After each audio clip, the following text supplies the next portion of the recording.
Hi everyone, this is one of our first interviews on the UFO paradigm. We have Irene Previn today, part of UFO paradigm, and myself, Julien Lacave, based in Sydney, Australia. Irene is in Melbourne, and our guest today is the director of MUFON Australia and researcher in neuroscience, Roger Stankovic, and we're going to discuss today in a short format anything related to UFO research, latest news, and what MUFON is doing in that regard. So good afternoon, everyone. Good afternoon. Good afternoon, Julien and Irene. Thank you for having me on. Roger, please tell us about yourself. When did you start being involved with MUFON? I started only just recently, and I mean by recently 2015, getting involved with an organisation which is involved in serious research. It is the biggest UFO research organisation in the world, and I wanted to get involved in field investigation where you actually get to investigate reports that are submitted by the public. And prior to that, I was involved in UFO investigations initially in the late 80s. And so basically, it's not that long ago. So 2015, I became national director because the existing national director had, resigned due to personal problems. And then I took over. I was suggested as a possible person to take over after her by the current CEO of in America for MUFON. And so I've just been coordinating my team to investigate reports that are coming in from the public. So, Roger, you have a very interesting day job, and that is to research the brain. Can you tell us more? Yes. I might say that I used to do that. I actually gave up my job as a neuroscientist about 5 years ago because I wanted to do teaching as well. So I'm a teacher now, and I'm teaching pathology, statistics, mathematics, chemistry at Ultimo TAFE. So I'm into the teaching field now, whereas I was a research scientist in University of Sydney in the Department of Pathology. So I was doing research papers there on the human brain, and we were concentrating on the pathology of the brain. So I was a neuropathology scientist where I coordinated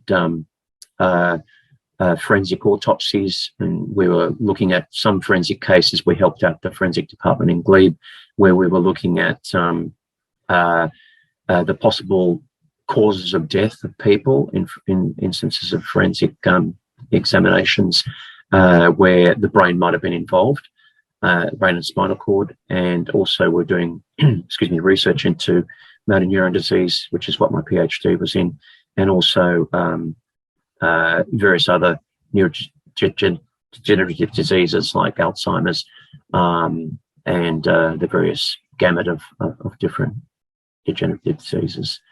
So now I'm no longer doing that, but I'm teaching. So yeah, and it's more exciting. Yeah, sure. Roger, the UFO field, unidentified flying objects subject is something that's nothing new for many of people around the world who have been involved in research or reading for many decades, and yet it's still a very new topic or very taboo for the majority of the population. So could you tell us how you got involved in UFO research, and how can you explain the phenomenon? What's your view on what's happening? Okay, so the number one, you want me to talk about the way I got involved in UFO research. It happened way back when I was about 14 or 15. I actually had a sighting, someone experiencer. Otherwise, I probably wouldn't have got into the field of UFO research. So the best way to get into the field is either by happenstance, where you read material and you get fascinated by it, like people like Stanton Friedman, or you become an experiencer. And I'm the latter. So I actually saw a UFO, what I believed was an identified flying object at my parents' farm, excuse me, when I was a teenager. And that stuck with me for a very long time. Still, it won't leave me till I die. So it was a paradigm shifting event for me personally, and that's how I got involved. So I started reading books about the topic, the subject. I got heavily immersed in the literature initially at a young age. I couldn't do much more apart from maybe join some organizations. I joined APRO, and it was just a passive role. I used to just read their newsletters and whatever. And then I decided to get a bit more involved in the research by not just reading books, but just contacting people who were major researchers around the world, like Stanton Friedman, Timothy Good, Keith Basterfield in Australia, and people like and other researchers, and discussing various UFO topics, but also cases that were well known at the time. And so sorry, what was your second question? Second question is, what do I believe UFOs are? Or? Well, how would you present that to the public that doesn't have a real understanding of what's happening, or is not really discussing? So you're talking about the person on the street that doesn't know much about UFOs. How would I explain it? How would you explain what's your feeling about what's going on? And then Irene will move on to another question. Yeah. Okay. Well, it's difficult to answer that question in terms of how much knowledge they have, but just say they're blank slates, like I was when I saw a UFO.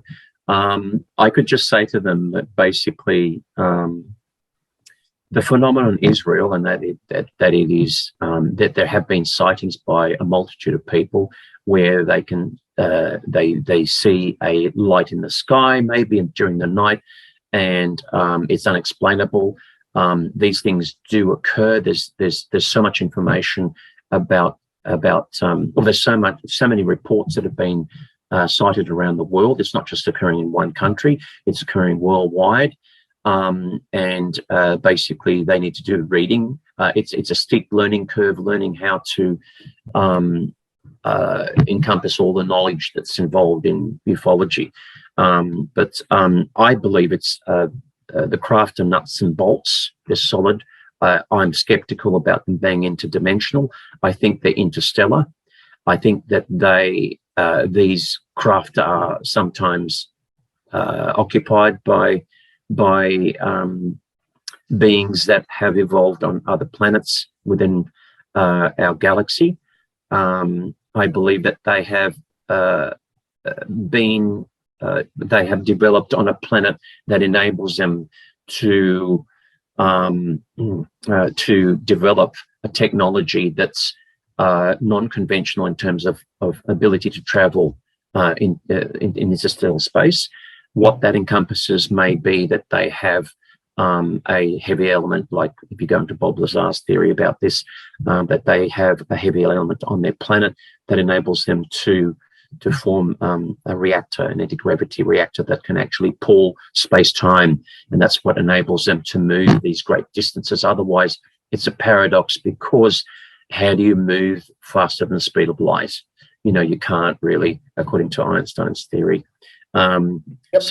So I think that I think basically this is my understanding of the phenomenon. I hope that's answered your question, Julien. Yeah, it's a broad question. It's a very broad question. You did well. Thank you.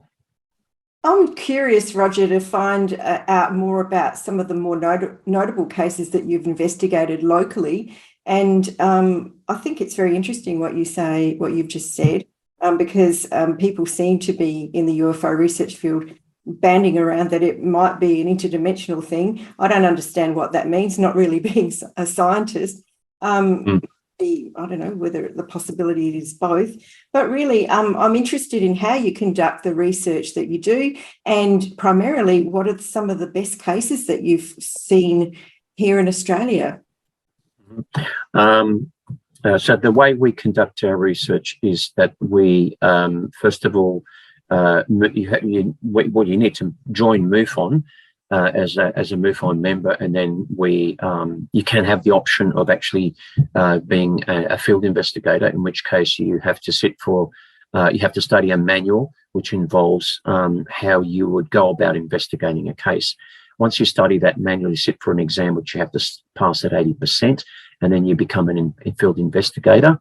And the way we conduct our investigations, I can only, talk about this to a certain degree. I can't go too much into it.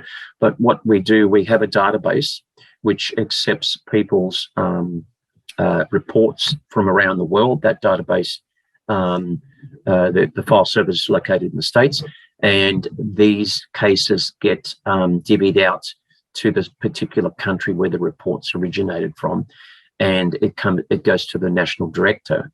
The national director then assigns their field investigators to investigate these cases.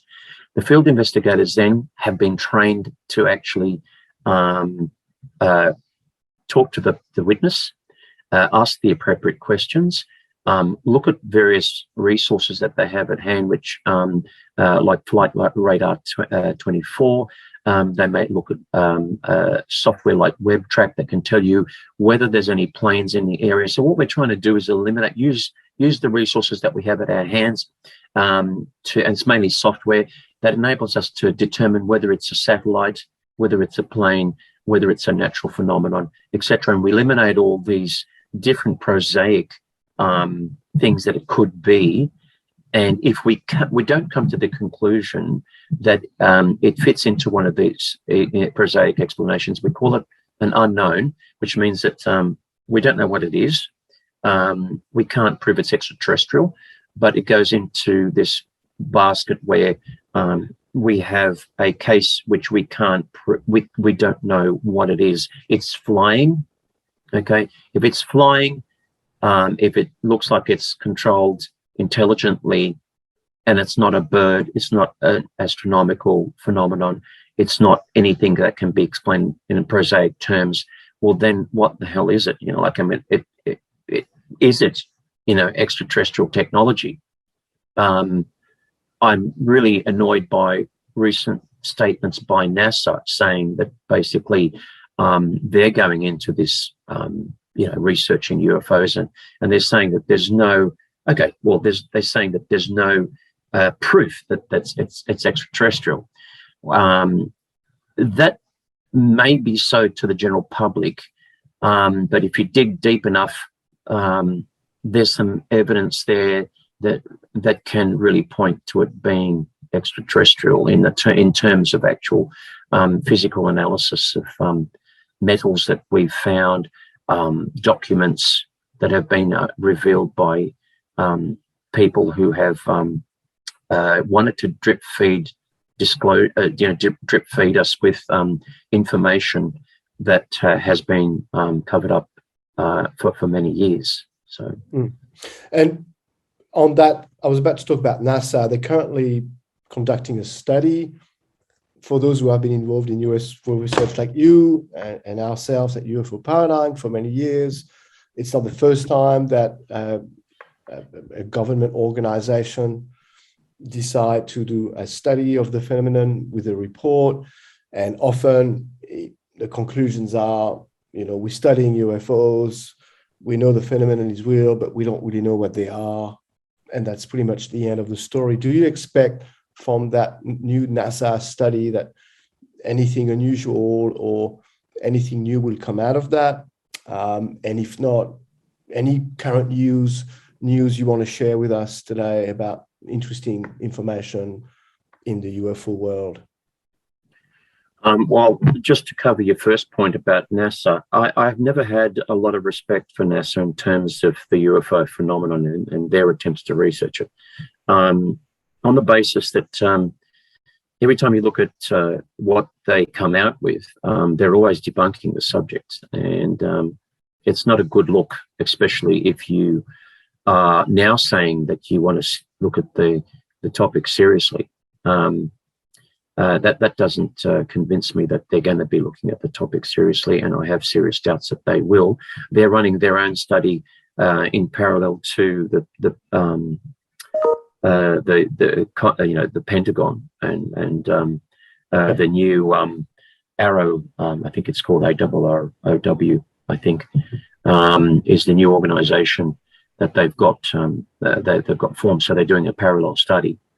I have a bit more faith in Congress, US Congress, and what they're doing now with them looking into the topic. They're saying that there's 400 odd cases which they can't identify with the resources that they have, which is extensive. When you look at an organisation like MUFON, we're a non-profit organisation. We don't have a lot of resources. A lot of the software we use is freeware. We can only just interview people. But when you're looking at organisations like NASA, and Pentagon organisations, they've got trillions of dollars that they can dispose of this to study this phenomenon. And if they have this much resources at the tips of their fingers, and still they have 400 cases that they can't determine what they are, that would indicate that there's something about these 400 cases that's extremely unusual. And sorry, what was your second question? Well, I guess the second question is around if you think nothing new is going to come out from NASA, despite the fact that former astronauts like Edgar Mitchell have come out and publicly said that they have encountered UFO nuts and bolts when going out to space. Then anything interesting at this point in time that you want to share to us in terms of latest developments? Or you could even talk about, I know you've been involved in several film documentaries recently. Yeah, so I have been involved in a recent documentary, which is still in its editing phase, with EQ Entertainment. I can't go into that too much, but it's about basically some of the UFO files that we have in MUFON that we thought might have been worthy of, documentary status. So we've looked at a few of the videos that we've got, and we've analysed them during the documentary, and we've looked at things like animal mutilations in Australia. So the peripheral topics of ufology, which interest me as well, because they deal with physical evidence. If you've got an animal mutilations, you've got a body that you can do an autopsy on. Crop circles as well. You can look at plants, and these things have been in these peripheral topics surrounding the phenomenon are accessible. Whereas crashed craft, how often do they occur? It's great if you get a crashed craft, you can actually analyze it, look at the, and no doubt, in my mind that's occurred. At least one crash craft has occurred. I'm convinced of it. With the evidence, with the documents that are coming out now, I know James Rigney very well, and I've spoken to him about the EWD notes or the Wilson memo. I've gone into it extensively. I've talked to a lot of people about it, and there's a lot of people overseas that are going into it even more now, and there's more evidence coming out with the people that are mentioned in that document, like Oak Shannon, who have people like Grant Cameron have been given notes by Oak Shannon and a few other people, who they're now putting, they're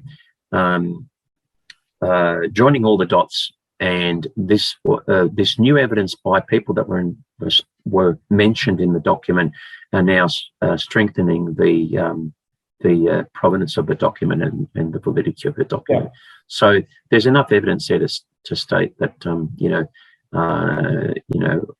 there is attempts at reverse engineering, crashed craft, which is of interest to me, great interest to me.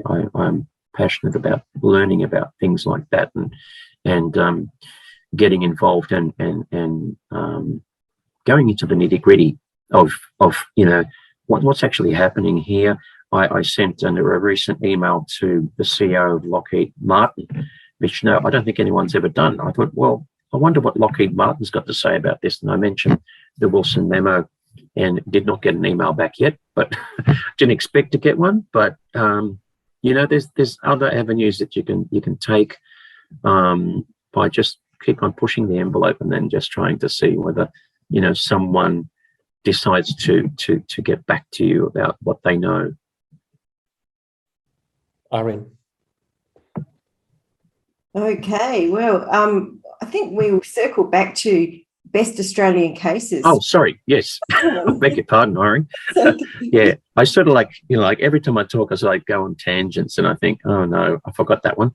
But yeah, there's some interesting UFO reports that we've looked at. One, if you go back to the Frederick Valentich case, obviously that's not a MUFON case, but it happened in '78 here. No, obviously I wasn't involved at that stage, and but we do know of a case where a lady had seen a UFO, a diamond-shaped UFO, around about a couple of days before Frederick Valentich had his experience with his UFO. And she was driving in a taxi from Alcoa to her home, and there were, I think, 5 other occupants in that taxi that were working shift hours, and it was in the night time or very early in the morning where she and the taxi driver and the other occupants experienced a UFO above them, and it was shining a light down on the car and it interfered with the headlights. And the taxi driver was trying to radio back to his to the taxi company saying, this weird thing's going on. That was the case that we got our hands on because somebody contacted me about it. So that was an interesting case. Also, there was an interesting case of a UFO that crashed into a tree in Stirling, South Australia, which we investigated. That involved the police as well. So there was a young man, I think he was about 21. This was a while ago. I can't remember exactly what year it was in, but we're talking about possibly 35 years ago, where he was minding some children, and not of his, but he was somebody 21, and he was just babysitting somebody's kids, and he heard a crash outside, went outside, saw this like a boat-shaped object stuck in this tree, and he called the police over, but by the time the police came over, it had gone, but there was evidence of broken branches, etc. I think I'm not sure whether Keith Basterfield was involved in that one, but the funny thing about it, there's an independent witness to all of this. There was a gentleman who rang me or emailed me first, and then we spoke about his experience of what actually happened. And he lived about a kilometre or possibly less than that away from where this UFO got stuck in the tree. And he was about 10 years old, and his brother and him were actually witnessing 2 UFOs, sort of like roughly in that area where it got stuck in the tree, chasing each other. And basically he said there was, I think, a red one and possibly a yellow light that he saw, and they were like traveling at, he said that they were sort of like traveling at hypersonic velocities, but then stopping on a dime, and then basically they were like ping pong balls. If you can imagine a ping pong ball, bouncing, that's how these objects look like. And his theory was that they're actually in combat, and basically that one of them actually got accidentally stuck in this tree. So he saw that, and then he saw the report in the newspapers the couple of days after, and told his parents, look, my brother and I witnessed this, from our bedroom window when it happened. So that was an interesting case. We've got different witnesses. You've got physical evidence. You've got police being called. Also, what other cases? We've got animal mutilations again in casino in the 70s, which I got involved in. I contacted, there were reporters before me, researchers before me that looked into this case, but animal mutilations in casino. I spoke to the veterinarian involved, which was there at the time of the cattle mutilations, and he gave me some insight as to what actually occurred there, and the investigations that he actually, or the information that he got after viewing some of the cattle that had been mutilated. And he came up with something very interesting to me, which may not resonate with a lot of people that don't know pathology or anatomy of cattle or whatever. But he said that a very, very thin layer of cells next to the bone, called the periosteum, was not disrupted in these animals, which is virtually impossible. When you take meat off a carcass or a live animal or whatever, I don't know, there's no way that you can actually not disrupt the periosteum, because it's a thin layer, and it actually gets scraped off as the animal's tooth bites into the meat and into the bone. But none of these animals had their periosteum disrupted. And I thought, how do you do that? You know, it's virtually impossible. And that stumped him. It really stumped this veterinarian. And he said, I said to him, look, how can this occur to an animal without any struggle? How can the carcass be exsanguinated, meaning that how can all the blood be drained with no blood around the area? How can it be mutilated while most of these mutilations occur while the animal is living, and then there is no struggle.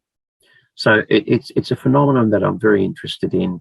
Recently, I got told about a goat that was mutilated up near, I think it's in Queensland, and it had its entire right leg. It had its entire leg removed, but you can see it's surgically precise. And I sort of thought, well, this is not a typical animal mutilation, because you don't often see limbs taken. It's usually, if it's a cow, the udder's removed, and there's what's called a cheek swipe, where some bit of tissue around the teeth is missing. And often, I can't say often, but sometimes a UFO will be seen around the area at the time of the mutilation. And there's been instances in the States where people have witnessed a UFO actually taking up a calf and mutilating it. Roger, there's been so many cases, sightings from civilians and police and other local authorities, and then you can talk about military sightings that have been going on for at least 80 years. And I'm inviting people to search into these sightings. Why do you think there is so little disclosure to the general public, or if not, no disclosure at all, and even misleading claims by some government agencies? Why do you think we are still at the same point in time than Project Blue Book 80 years ago, where authorities says we don't really know what these things are, and it's not a problem. Don't worry about this. And what would be the broader implications to society if there were full disclosure? Why do you think we are still at the same point in time? Yeah, it's a very good question. Thanks, Julien. It's a multifaceted or multifactorial thing.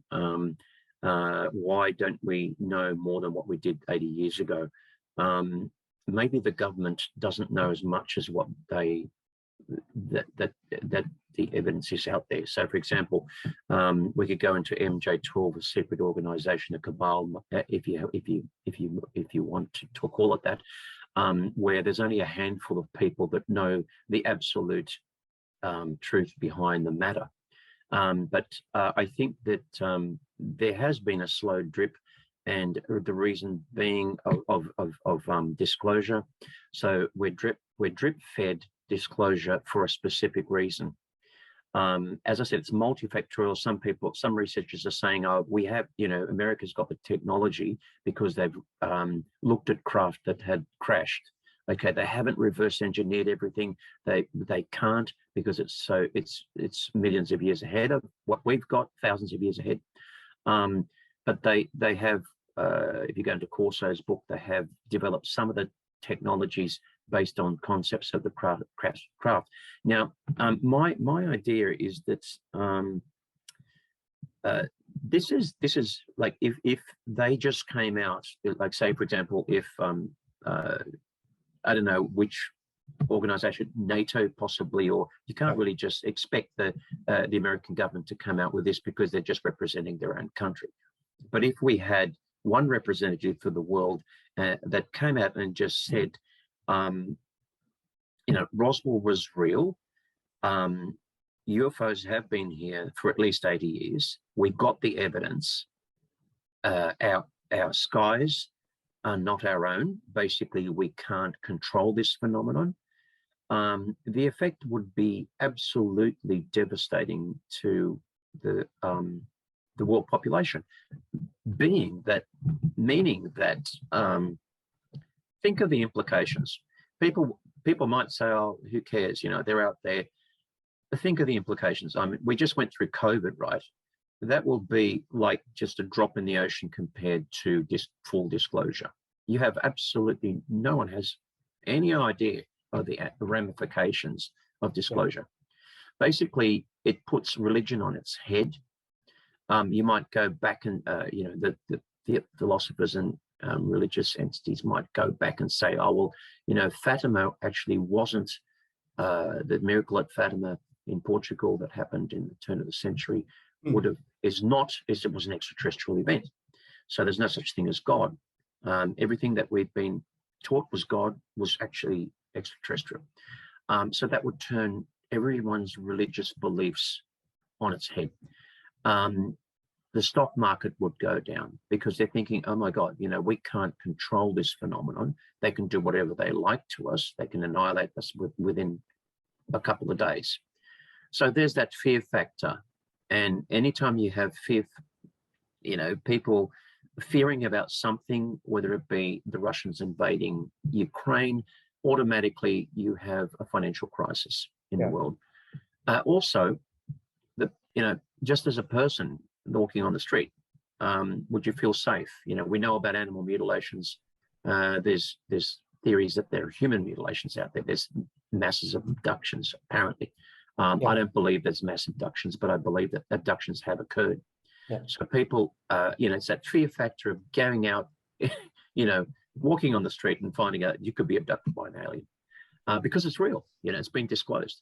So that there's multiple things that you have to consider when you disclose things, and that's why I think that they're just drip feeding us. It's like Pavlov's dog. Basically, tell them a little bit. Put a bit of disinformation in there to confuse them, and then see how they cope with that, report back, and then go back and drip feed them again, and then put a bit more disinformation in, and then see what the psychology, the mass psychologies, what's coming out from the general public, So I think it's basically that, and it's also technology. Some researchers say, the United States knows that this technology, they know how it operates, and they want to keep it secret. I think that that's true, but it's right down the bottom of my list, right down the bottom. I think defense has got not much to do with it. So it's a matter of national security and control of society, and that could take 200 or 300 years, additional years for absolutely. us absolutely. How would you feel? How would you feel? Like, they're in our night skies, in our daytime skies with total impunity. Basically, they, a lot of people say that, well, they would have annihilated us by now if they're, benevolent. Sorry, not benevolent, but you don't know. I mean, as I said before, abductions have occurred. People have gone missing. There's a lot of missing people in the world that can't be accounted for because of, lack of evidence to say it was a murder, or etc. So, where did these missing people go? Yeah. Where are they? Yeah.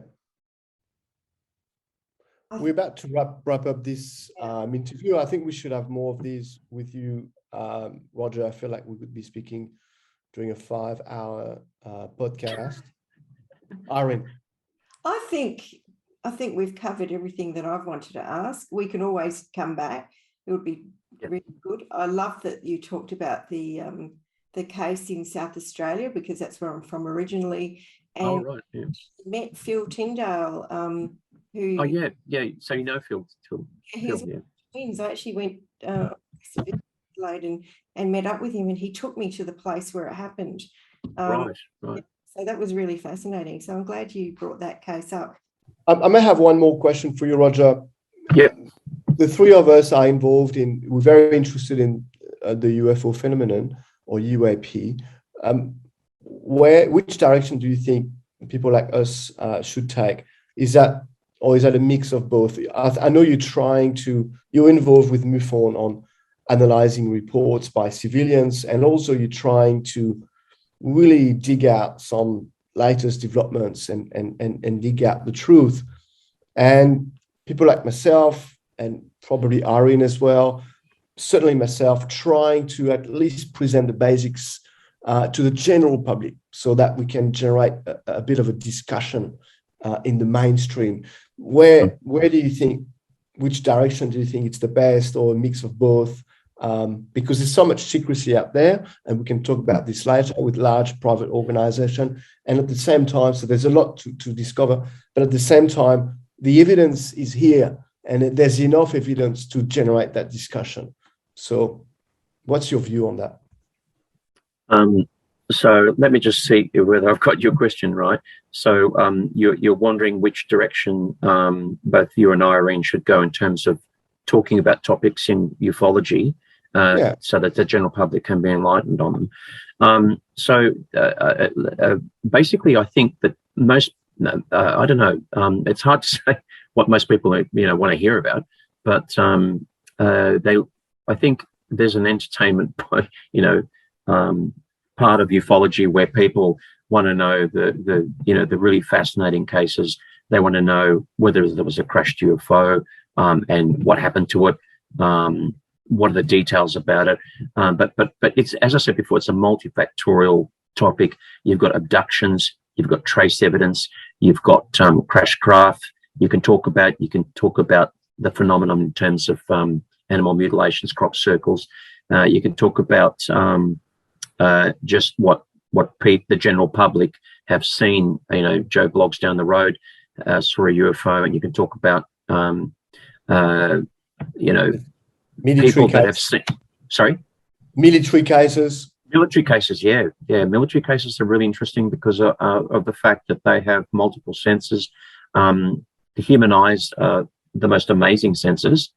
Human eyes, ears, brain, but then you've got the sensors on the craft that they're flying. If they're in the air, they've got forward-looking infrared radar. They've got so much technology that can tell you a lot about the speed of the craft, the size of the craft, its behavior, whether it's giving off heat or not.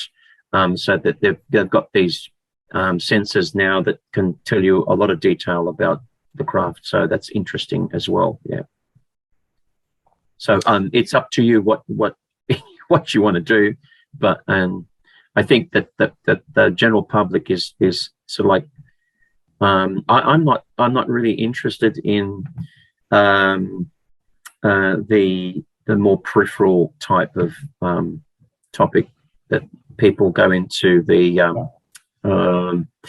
what do they call it, when they're talking about I don't know how to describe it. It's just the very peripheral stuff which doesn't make sense, and it's sort of like it's just it sounds like nonsense Exopolitics. in terms. Exopolitics. No, exopolitics is actually can be taken two ways, I guess. I mean, exopolitics is involved in discussing, certain theories and whatever. But when you start to talk about they sometimes have conferences where they go into like reptilian species when there's no evidence, and why do you call them reptilians, and they go into too much, into the periphery where a lot of the stuff's made up by somebody, and it sort of like puts the topic into disrepute because of the fact that it's not based on evidence. And right. I really like to talk about stuff that's based on evidence, physical evidence, good like a credible resource, people that are being interviewed that are credible. And and there's so much evidence. And maybe just to finish, I point out to the report from the French government from 1999 that was released and presented to President of France at the time, Jacques Chirac, which is a report that analyzed about 300 sightings by the military, police, and other organizations, the French Space Agency, from the 1950s up to the 90s. So there's a lot of evidence there. Historians like Richard Dolan have written several books on military evidence. So there's so much already there that we can talk about. That's exactly right. Yeah, I mean, there's a lot of topics that you can pick, and I'm particularly interested in photographs that have come out into the public eye, like the triangle photo that was taken in 1990 that was later called a hoax, which I got into contact with the guy that actually took the photograph, and he said he was paid off to call it a hoax, and that was Belgium. Just prior to the Belgian UFO. So that was just prior to Leslie Kean's release of her book at the time, and I contacted Leslie Kean about it. And also, there's other photographs that are out there. It'd be nice to have a photograph of a real alien, and there is a photograph that was taken in the 40s or the 50s that it could be real, and there's a lot of discussion about it. But it was called a hoax initially, and it could have been labelled a hoax deliberately to just take everybody, just throw everybody off the trail. Yeah. But I've looked at that photograph, and basically, it's very hard to say what that creature is based on the anatomy, etc. Okay, great. Thank you, Roger and Irene. Thanks. Thanks. We'll talk again. That was a very interesting discussion with you. Thanks for your time. Thanks, Julien. For UFOparadigm.com.